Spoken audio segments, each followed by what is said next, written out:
At the end of episode 1 of the Rings of Power, we see a great big meteor fly through the sky. And after it crashed, we find that it's an older man that's inside that meteor. He's known to be Meteor Man or the Stranger. I will be referring to him as the Stranger. Many theories in the community have come up with who it may be, including it being the Dark Lord Sauron. But from what we know of the lore, excluding the Silmarillion because Amazon couldn't acquire the rights to it, we actually know that at this time Sauron is actually under the name Anatar and helping Celebrimbor forge the Lesser Rings. And with going up through my limited amount of lore, I think I've come up with who it might be. And my first and obvious choice of this is the Maiar, specifically because he can perform chaotic feats of magic.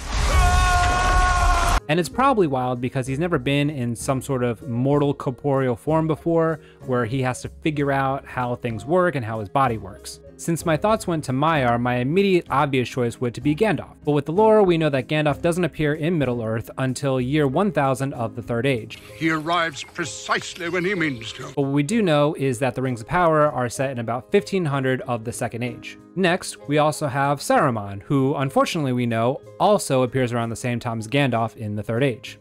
This brings us to Radagast, who again doesn't show up until the Third Age.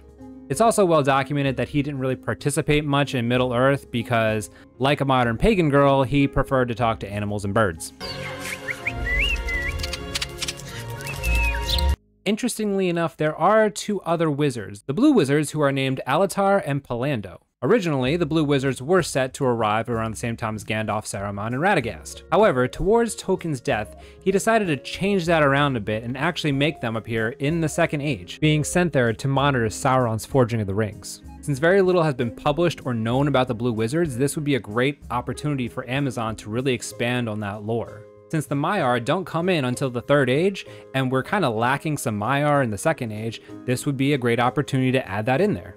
But you're saying, hey, wait a minute, only one of them dropped out of the sky. Well, we only see one, but that doesn't mean the other one didn't drop somewhere else across Middle-earth. Having find that constellation might be where he meets up with the other Blue Wizard, which gives Nori like something to do, and it gives her a quest to go on, like, you know, how Frodo and Bilbo did it, since she's like just really a female Baggins.